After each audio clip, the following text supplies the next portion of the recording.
আমি বললাম, সোনিয়ার মা, আমি তো তোমাকে যতটুকু পাওয়ার পেয়েছি, এখন তোমার কাছে আমার আরেকটা দাবি।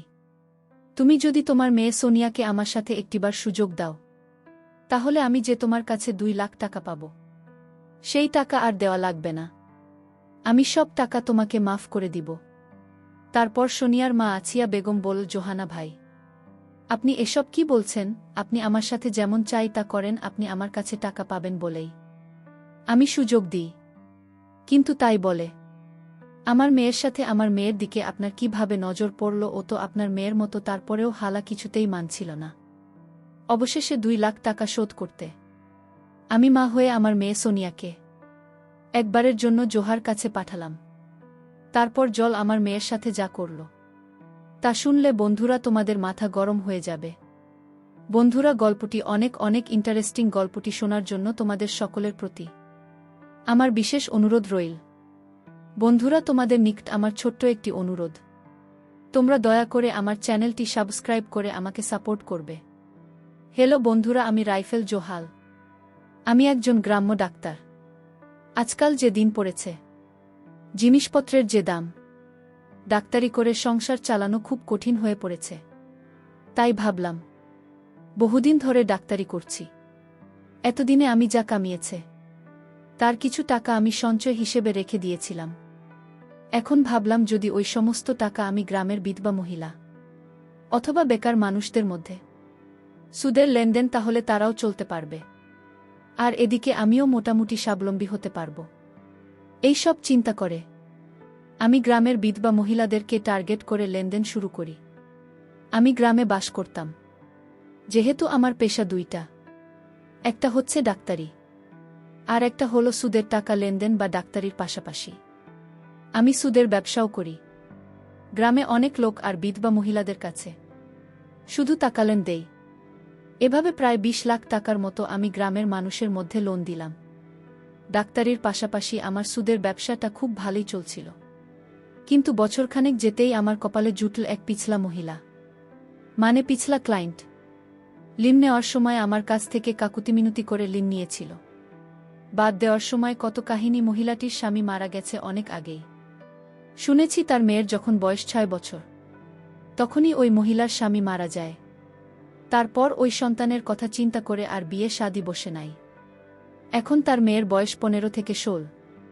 এভাবেই মেয়েকে নিয়ে কষ্ট করে চলছিল তার দিন। বিধবা মহিলাটা দেখতে হেব্বি ছিল, অনেক সুন্দরী এবং লাবণ্যময়। তাকে দেখলেই আমার মতো 55 বছর বয়সের লোকের মাথা নষ্ট হয়ে যায়। আর সবচেয়ে বড় কথা হলো, তার মেয়ের চেহারাটা একেবারে মাশাল্লাহ। গরিবের ঘরে এত সুন্দর মেয়ে জন্ম নেওয়া, এ যেন গোবরে পদ্মফুল। যাই হোক বন্ধুরা, আমি এই মহিলাকে প্রথমে লাইন দিয়েছিলাম 50,000 টাকা। মহিলাটির নাম ছিল আছিয়া, তার মেয়ের নাম ছিল সোনিয়া। বেচারি স্বামী মারা যাওয়ার পর থেকে খুব কষ্টে দিন কাটতে শুরু করল। মেয়ে বড় হতে শুরু করল। মেয়ের পড়ালেখা আছে, অনেক টাকা পয়সার প্রয়োজন। মেয়েকে বিয়ে দিতে হবে। তাই সে চিন্তা করল, কিছু হাঁস মুরগি লালন পালন করে সে স্বাবলম্বী হবে, কিছু টাকা আয় করবে। সোনিয়ার মারে রকম ভালো উদ্যোগ দেখে আমি খুব খুশি হয়ে থাকে 50,000 টাকা প্রথমে লোন দিলাম। লোন পেয়ে সে আমার টাকাগুলো খুব ভালোভাবে কাজে লাগাল এবং সে সময় মতো ফেরত দিয়ে দিন। আর এদিকে সে যে হাঁস মুরগি ছাগল কিনেছিল, তা দিয়ে যে পরিমাণ ইনকাম হলো, তাতে তার একটা মূলধন বেড়ে গিয়েছিল। এভাবে তার সংসার খুব ভালোই চলছিল। সে তার হাঁস মুরগি গরু ছাগলের খামার আরও বড় করার জন্য সে চিন্তা করল, আমার কাছ থেকে সে 2 লাখ টাকা নেবে। এই চিন্তা ভাবনা করে সে আমার কাছে আসলো। আমি বললাম, সোনিয়ার মা, তোমাকে টাকা দিতে আমার কোনো আপত্তি নেই, কিন্তু তুমি সময় মতো ফেরত দিতে পারবে তো? সোনিয়ার মা বলল, জোহানা ভাই, আপনি কোনো চিন্তা কইরেন না, আমি আপনার টাকা সময় মতো পরিশোধ করে দিব। আমি বললাম, আচ্ছা ঠিক আছে সোনিয়ার মা, তাহলে তুমি আগামীকালকে এসো। আগামীকালকে আমি তোমাকে 2 লাখ টাকার চেক দিয়ে দেব। তুমি ব্যাংক থেকে টাকা উঠিয়ে নিতে পারবে না। সোনিয়ার মা আমাকে বলল, ভাইজান, আমি এসব ব্যাংক ট্যাঙ্ক বুঝি না, আমি ব্যাংকের ঝামেলায় যেতে চাই না, আপনি আমাকে নগদ টাকা দিয়ে দেন। আমি বললাম, আচ্ছা ঠিক আছে সোনিয়ার মা, তুমি আগামীকাল এসে নগদ টাকা নিয়ে যেও, ঠিক আছে। তারপর সোনিয়ার মা চলে গেল। পরের দিন সকালে আমার কাছ থেকে 2 লাখ টাকা নেওয়ার জন্য সোনিয়ার মাসল। আমি বললাম, সোনিয়ার মা, টাকাটা কিন্তু অনেক বেশি, আর আমি 1 লাখ টাকার উপরে ঋণ দিলে সাধারণত কাগজপত্র করে দেয়। জানোই তো সোনিয়ার মা, মানুষের হায়াতমতের কথা বলা যায় না, তাই কাগজ করে টাকাটা দেওয়াই উত্তম। তুমি কি আমার সাথে কাজ করে টাকা নিতে ইচ্ছুক? সোনিয়ার মা আমাকে বলল, ঠিক আছে ভাইজান, আমার কাগজ করে টাকা নিতে কেন সমস্যা নেই। সোনিয়ার মা আমাকে বলল, তবে এই কাগজে কি লেখা রয়েছে ভাইজান? আমি বললাম, এই কাজে অন্য কোনো কিছুই লেখা নেই, শুধু লেন নেওয়ার শর্তগুলিই লেখা রয়েছে, সময়মতো পূরণ করতে পারলেই হবে। আমি বললাম, ঠিক আছে জোহানা ভাই, কোথায় সই করতে হবে আমাকে বলুন। তারপর সোনিয়ার মা দলিলে সই করে আমার কাছ থেকে 2 লাখ টাকা নিয়ে গেল। আমার কাছ থেকে 2 লাখ টাকা নিয়ে সে 2টি গরু কিনল, কিছু ছাগল এবং হাঁস মুরগি কিনে তার খামার শুরু করল। এইভাবে তার কামার ভালোই চলছিল। কিন্তু কিছুদিন যেতে না যেতেই ঘটল এক ভোটদানের দুর্ঘটনা। হঠাৎ একদিন সোনিয়ার মার গোয়ালঘর থেকে 2টি গরু চুরি হয়ে গেল। সোনিয়া আমার মাথায় তো আসমান ভেঙে পড়ল। এখন সে কি করবে? এসব যে তার ঋণের টাকায় কিনা, আমার কাছ থেকে লোন নিয়ে কেনা। সোনিয়ার মা খুব হতাশ হয়ে গেলেন। আর এদিকে আমিও আমার টাকা পাওয়ার জন্য বারবার তাগাদা দিতে শুরু করলাম। সোনিয়ার মা আমাকে বলল, জোহানা ভাই, কয়েকটা দিন অপেক্ষা করেন, আপনার টাকা নিশ্চয়ই দিব, কিন্তু এজন্য আমাকে কিছু সময় দেন। দেখতেই তো পাচ্ছেন আমার কত বড় ক্ষতি হয়ে গেল। সর্বনাশা চোর আমার সবকিছু নিয়ে গেল। এই ক্ষতি কাটিয়ে উঠতে আমার একটু সময়ের প্রয়োজন। আমি বললাম, ঠিক আছে সোনিয়ার মা, আমি তোমাকে 1 মাস সময় দিলাম। 1 মাসের ভিতরে আমার সমস্ত টাকা লাভের আশায় দিয়ে দিতে হবে। কথাটা মনে থাকে যেন। সোনিয়ার মা বলল, ঠিক আছে জোহানা ভাই, আপনি কোনো চিন্তা করবেন না, আমি 1 মাসের ভিতরে আপনার টাকা ফেরত দেব। তারপর আমি ওই মহিলার কাছ থেকে চলে আসলাম। 1 মাস পর আবার সোনিয়ার মার কাছে আমার পাওনা টাকার জন্য গেলাম। গিয়ে দেখি সোনিয়ার মা পিঠা বানাচ্ছে, পুলি পিঠা। আমি গিয়ে সোনিয়া আমার ঘরে বসলাম। সোনিয়ার মা আমাকে দেখে বলল, আরে জোহানা ভাই, কেমন আছেন আপনি? এই নেন পুলি পিঠা খান, অনেক মজা হয়েছে ফুল পিঠাগুলো। তারপর আমি সোনিয়ার মার ঘরে কিছু পুলি পিঠা খেতে খেতে বললাম, সোনিয়ার মা, আজকে তোমাকে আমার টাকা দেওয়ার কথা ছিল, আমার টাকার কি করলাম? সোনিয়ার মা আমাকে বলল, ভাইজান আগে পিঠা খান, তারপর বলছি। আমি খেয়ালিপনার চলে বললাম, সোনিয়ার মাকে বললাম।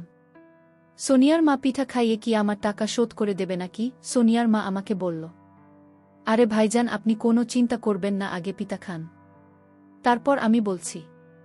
পিতা খাওয়ার পর সোনিয়ার মা আমাকে বলল, জোহানা ভাই, আজকে থাকা তামিল করতে পারি নাই, আপনি আমাকে আর কয়েকটা দিন সময় দেন। আমি বললাম, কি বলো? আর কত সময় দেব তোমাকে? আচ্ছা ঠিক আছে, তোমাকে আর 1 সপ্তাহ সময় দিলাম, তারপর আমাকে টাকাটা বুঝিয়ে দিতে হবে। কথাটা মনে থাকে যেন।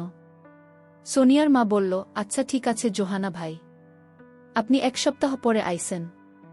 তারপর আমি 1 সপ্তাহ পরে আবার গেলাম। যাওয়ার পর ঠিক একই কথা, যে ভাইজান আজকে টাকাটা মিল করতে পারি নাই।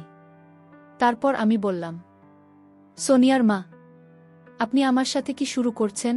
আপনার কাজগুলো আমার কাছে মোটেই ভাল লাগছে না। আপনি আমাকে এভাবে ঘুরে এসেছেন কেন? সোনিয়ার মা আমাকে বলল, ভাইজান সেই সর্বনাশা ছুঁড়ে তো আমার সব কিছু নিয়ে গেছে, আমার কাছে তো এখন কিছু নেই।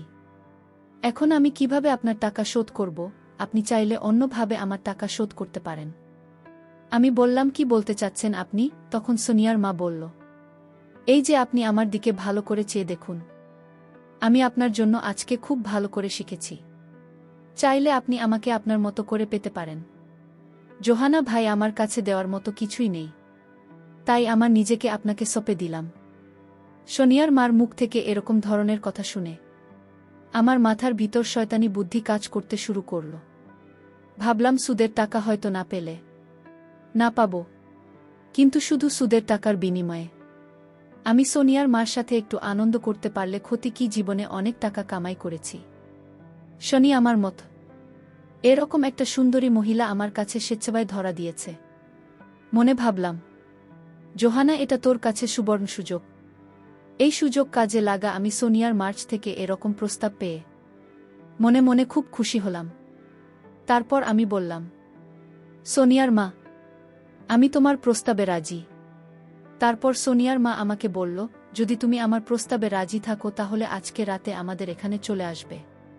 সকল সুদ একেবারে মিটিয়ে দেব, আর তুমি চাইলে আসলে মিটিয়ে নিতে পারবে। আমি বললাম, আসল কিভাবে মেটাব? তারপর সোনিয়ার মা বলল, তুমি আসলেই বুঝতে পারবে। তারপর সেদিন রাতে বন্ধুরা আমি সোনিয়ার মার কাছে গেলাম। সোনিয়ার মা এত সুন্দর করে সেজেছিল যা বলাই বাহুল্য, মনে হয়েছিল আমার কাছে ইন্ডিয়ান কোনো নায়িকা বা কোনো একটা রূপকথার পরী। তাকে দেখি আমি তা শিখে গেলাম আর বলতে লাগলাম, সোনিয়ার মা, এত রূপ তুমি এতদিন কোথায় রেখেছিলে? কোথায় লুকিয়ে লিখেছিলেন তোমার এত রূপ? আগে জানলে আমি আরও আগেই পাগল হয়ে যেতাম। তারপর আমি সোনিয়ার মার সাথে চলে গেলাম অন্য এক দুনিয়ায়, অন্য এক জগতে। হঠাৎ দরজায় নখ বাজতে শুরু করল। আমি ভাবলাম, এখন কি আসো আবার? মনে মনে খুব ভয় পেয়ে গেলাম। দরজা খুলে দেখি সোনিয়া দাঁড়িয়ে রয়েছে। কি সুন্দর চেহারা, নবযৌবন প্রাপ্ত একটি মেয়ে। তাকে দেখেও আমার লোভ লেগে যায়। আর সোনিয়া আমার সাথে। যখন আমি অন্য একটি কাজে ব্যস্ত ছিলাম তখন সোনিয়া এসে দেখে ফেলে। আমি আরও ভয় পেয়ে যাই। তারপর ভাবলাম, যেভাবেই হোক সোনিয়াকে আমার করে পেতে হবে। আমাকে একটি বারের জন্য হলেও সোনিয়ার সৌন্দর্য পেতে হবে। তারপর আমি সোনিয়ার মাকে বললাম, সোনিয়ার মা, তুমি যদি একটি কাজ করো তাহলে আমি 2 লাখ টাকা সুদে আসলে তোমাকে ক্ষমা করে দেব। সোনিয়ার মা বলল, জোহানা ভাই, কি কাজ একটু বলেন তো দেখি। তারপর আমি বললাম, সোনিয়ার মা, আমি তো তোমাকে যতটুকু পাওয়ার পেয়েছি। এখন তোমার কাছে আমার আরেকটা দাবি, তুমি যদি তোমার মেয়ে সোনিয়াকে আমার সাথে একটিবার সুযোগ দাও তাহলে আমি যে তোমার কাছে 2 লাখ টাকা পাব সেই টাকা আর দেওয়া লাগবে না। আমি সব টাকা তোমাকে মাফ করে দিব। তারপর সোনিয়া মা আছিয়া বেগম বলল, জোহানা ভাই, আপনি এসব কি বলছেন? আপনি আমার সাথে যেমন চাই তা করেন, আপনি আমার কাছে টাকা পাবেন বলেই আমি সুযোগ দিই, কিন্তু তাই বলে আমার মেয়ের সাথে, আমার মেয়ের দিকে আপনার কিভাবে নজর পড়ল? ও তো আপনার মেয়ের মতো। তারপরেও জোলা কিছুতেই মানছিল না। অবশেষে 2 লাখ টাকা শোধ করতে আমি মা হয়ে আমার মেয়ে সোনিয়াকে একবারের জন্য জোহাল আর কাছে পাঠালাম। তারপর জোহা আমার মেয়েকে তার ইচ্ছা মতো যা করার তাই করল। এই 50 বছর বয়সে পাগলের মতো কতই না ভয়ঙ্কর আচরণ করেছিল আমার মেয়েটার উপর। এই দৃশ্যগুলোর কথা মনে পড়লে বন্ধুরা এখনও চোখে জল চলে আসে। পরিশেষে বন্ধুরা, আমি তোমাদেরকে বলবো, বন্ধুরা, এই জগৎ সংসারে টাকায় সবকিছুর মূল। টাকার জন্য মানুষ সম্মানিত হয়, আবার এই টাকার জন্য মানুষ দুনিয়ার নিকৃষ্ট হয়ে যায়। নিজের ইজ্জত সম্মান বিক্রি করতেও দ্বিধাবোধ করে না। তাই আমাদের প্রত্যেকটি মানুষেরই উচিত সময়ের কাজ সময় করা, সময় মতো টাকা পয়সা রুজু করে ছেলে মেয়েদের ভবিষ্যৎ নিশ্চিত করে রাখা। বন্ধুরা, গল্পটি তোমাদের কেমন লাগল অবশ্যই কমেন্ট করে জানাবেন। বন্ধুরা, আজকে এই পর্যন্তই, আবারও আসব তোমাদের মধ্যে নতুন কোনো গল্প নিয়ে। গল্পটি যদি তোমাদের ভালো লাগে তাহলে একটি লাইক দাও। প্রতিদিন আমি তোমাদেরকে এই রকম ইন্টারেস্টিং একটা করে নতুন গল্প উপহার দিব। তাই তোমাদেরকে অনুরোধ করে বলছি, তোমরা যদি এরকম ধরনের ইন্টারেস্টিং গল্প পেতে চাও তাহলে দয়া করে আমার চ্যানেলটি সাবস্ক্রাইব করো। অবশেষে তোমাদের সকলের সুস্বাস্থ্য কামনা করি। ভিডিওটি দেখার জন্য তোমাদের সকলকে অসংখ্য ধন্যবাদ।